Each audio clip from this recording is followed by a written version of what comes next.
Hello there, my YouTube friends and family.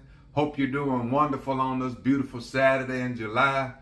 Hey people, hope everybody is staying cool as well. This heat hadn't been any joke, so everybody please stay safe and hydrated. But today's video I have been waiting to do. It's going to be a beef video, a steak video. This steak is called the picanha. Picanha is a cut of meat that they serve a lot of times in Brazilian restaurants. And I stumbled up across this steak, and man, the first time I tried it, oh my goodness. I love ribeyes. If ribeye is the king of steaks, picanha is the queen. But people, let me tell you, the picanha, some butchers in the States will call it the sirloin cap. But enough of this talk about it. Let me get this meat together and what I'm going to season it with. Show you how we're going to get started with this video on this picanha steak. And people, once I get that together, I'll bring you right back.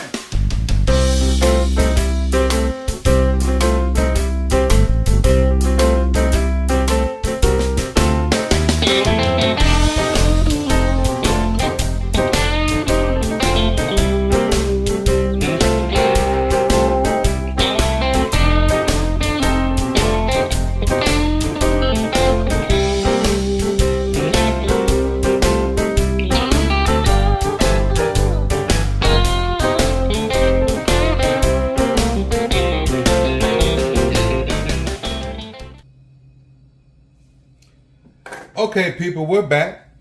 As you can see here, I got this picanha from Wild Fork Foods. Check out their website, wildforkfoods.com, and check out your different varieties of meats they sell. They sell a large variety of meats. They're not paying me for this video. I don't get nothing from them. Bought this with my own money. So check them out. Right here we have about a 2.3 pound picanha. As you can see, got a nice fat cap on top, lean on the back. But let's get into this package and then we'll get a really good look at this piece of meat. All right, people. We're going to get this opened up. Get this bad boy out. See what we're working with.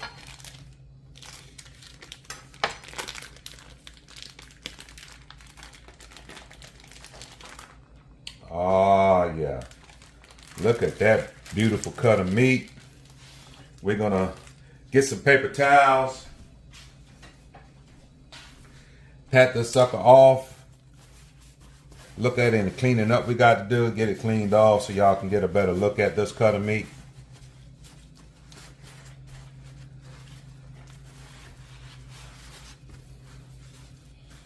Ah, yeah.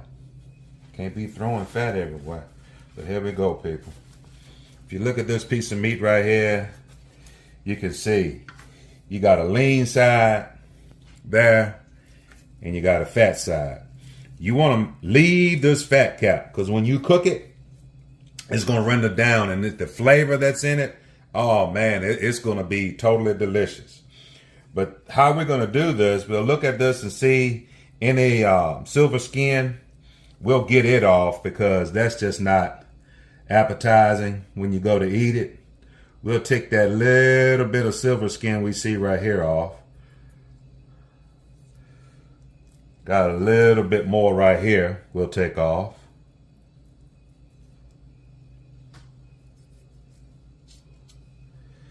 Just be careful. Have a good sharp knife helps out a lot.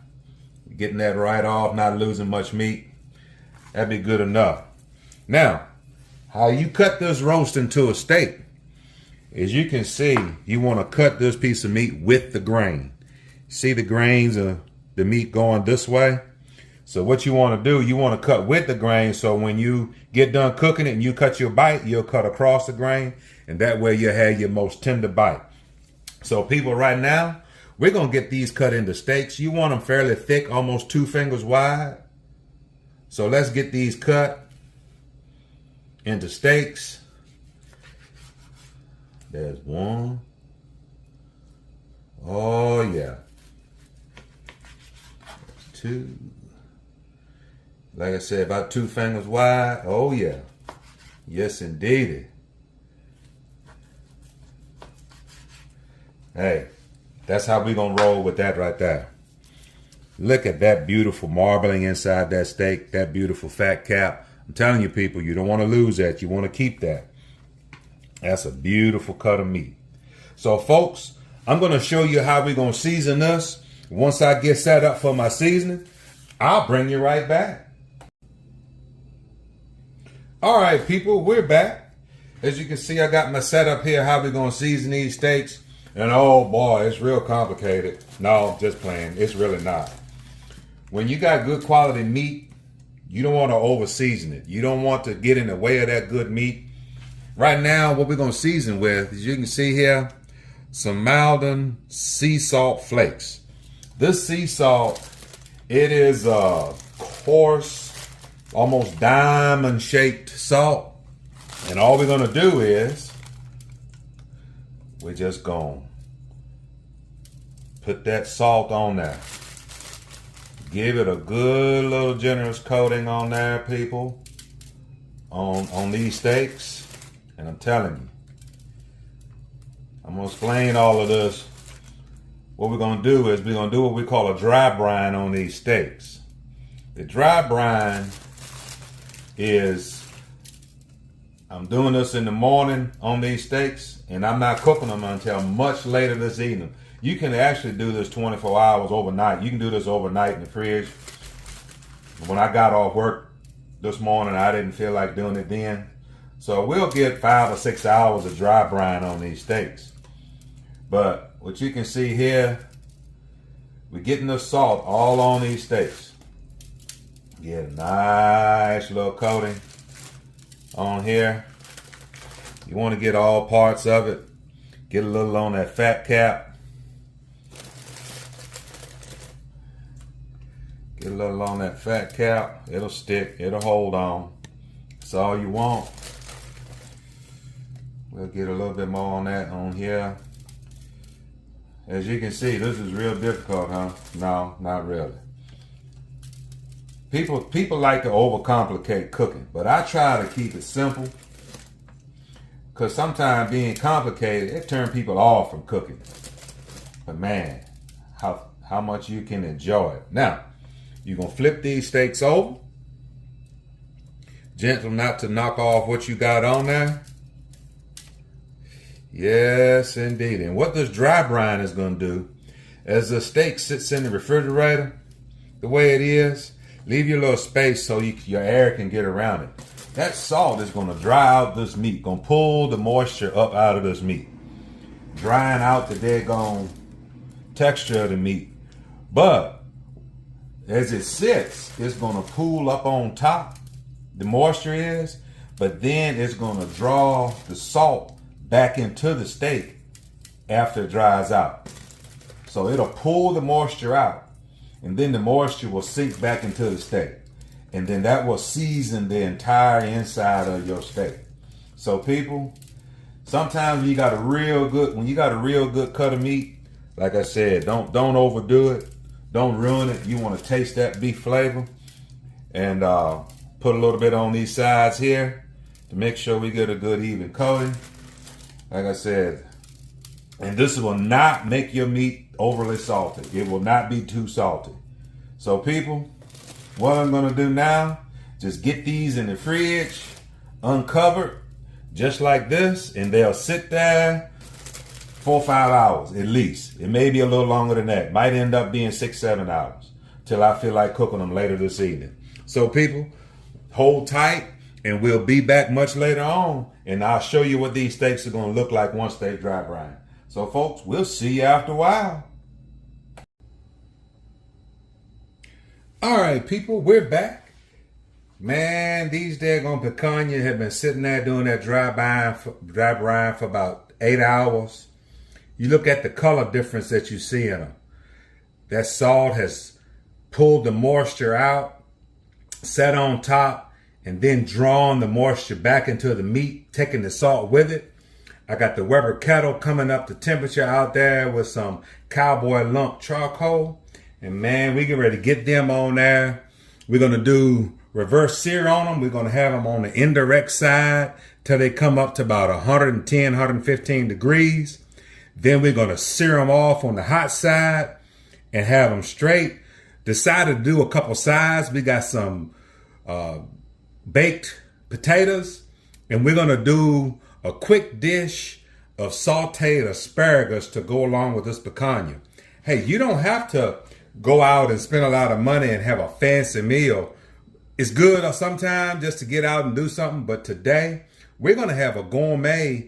I can't say gourmet because we're not at a fancy restaurant. We're in Carlton's Kitchen and Grill. But we're gonna have a gourmet meal, people, with some picanha, sauteed asparagus, and baked potatoes. So when we get these bad boys out on there on the Weber kettle, we'll bring you back. All right, people, we back. As you can see, we got the Weber kettle going. You can see that flame jumping up on there. But right now, we got these picanha that have been sitting out, coming up to room temperature. They've been sitting out about 45 minutes. You can see that difference in the color than it was when we first sliced them. So what we're gonna do, we're gonna get them on here on indirect heat. Let them go until they come up to about 110, 115 degrees. Then when they get about halfway, we're gonna flip them over so they can cook a little even. After that, we'll get them on a direct sear, bring them up to like 135, 140 for medium well. Let them rest. And then, folks, it'll be time to eat. So people, as I get these on here, just hold tight and I'll bring you back.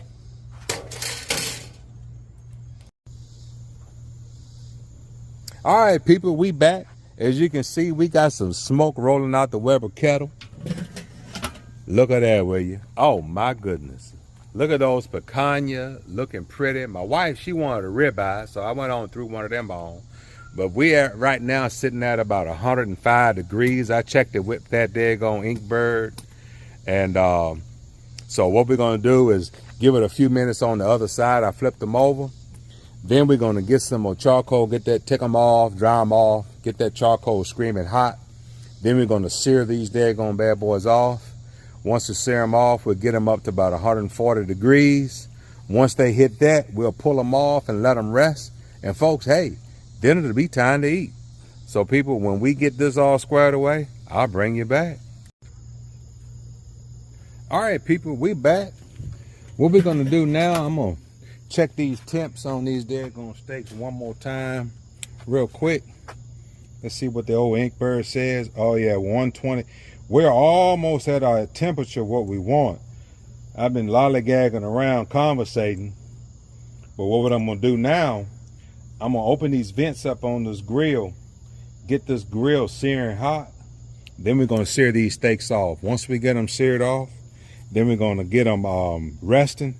Then folks, it'll be time to eat. So we'll bring you back here in a few. And that way, we can have some delicious gourmet meal. You know, earlier I said I can't say gourmet because we're not in a fancy restaurant, but I can say gourmet because we here at the house. So folks, just hold tight and I'll bring you back. All right, people, I'm back. Hey, I got those picanha and that ribeye off the grill resting right now, but now we're gonna get on that daggone asparagus. So as you can see here, I got in my skillet. I'm gonna turn my heat on my skillet on about just below medium. Get some heat going in there. I'm gonna put some seasoning on that daggone asparagus. Some kosher salt that I got here. I'm gonna put some fresh crack. Well, it ain't fresh crack, but you see coarse ground black pepper. I'm gonna put that on there.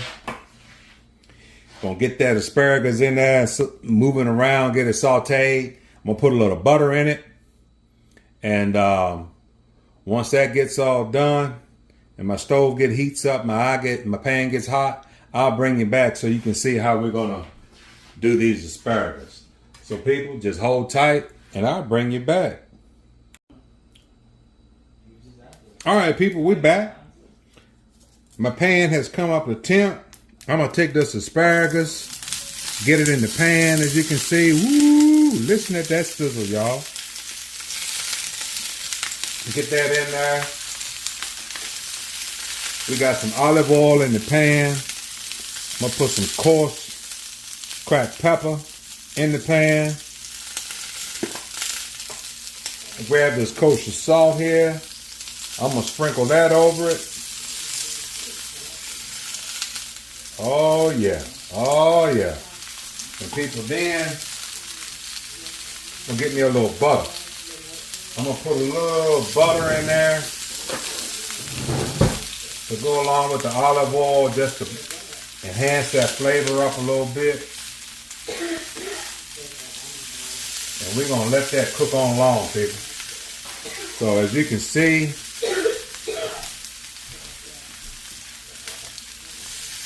it's coming along nicely. We're going to let that blister on up, cook, sear.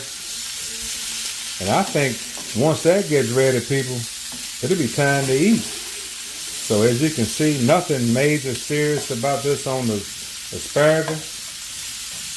But I tell you what, it sure is looking good already. Just take a look at that. Take a look at that. I know some of y'all say, well, dang, he don't cook nothing but meat. But today I thought I'd throw a few sides in on y'all to let you see, like I said, truly a gourmet meal. Like I said, I ain't in no restaurant. I'm at my house. So it's a gourmet, not a gourmet. So we're going to let this asparagus finish cooking along, get seared up and blistered up.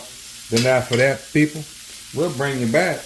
And it'll be time to eat. So just hold tight. We'll be right back. All right, people, we back. Man, we got this daggone picanha and asparagus video finished up. If you look at that plate, man, oh man, sure does look good. So tell you what I'm going to do. I'm going to cut me a piece of this picanha off. And we're going to see what we're working with. Ooh, look at that slice. Ooh, look at that nice medium well, medium. And what we're going to do, I'm going to turn it around. And like I said, when I turn it around, I'm going to be in your face. So people, when I turn this around, we're going to try this picanha. All right, people. I'm here in your face.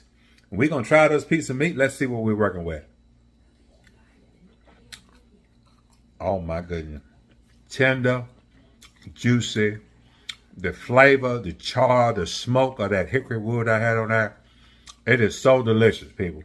So, people, also what we're going to do, we're going to try a piece of this asparagus.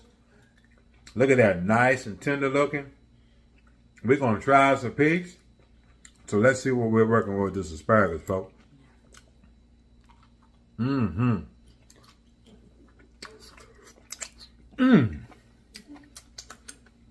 That is a delicious bite, folks.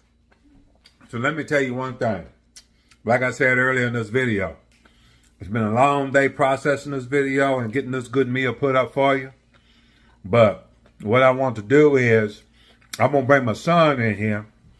He going to try this picanha for you.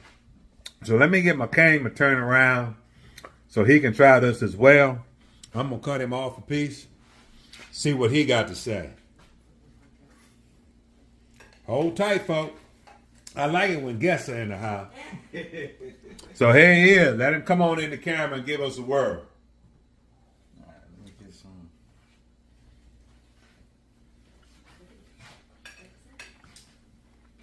This is fire. It's fire. It's amazing. Grab him a piece of asparagus and see what he think of that.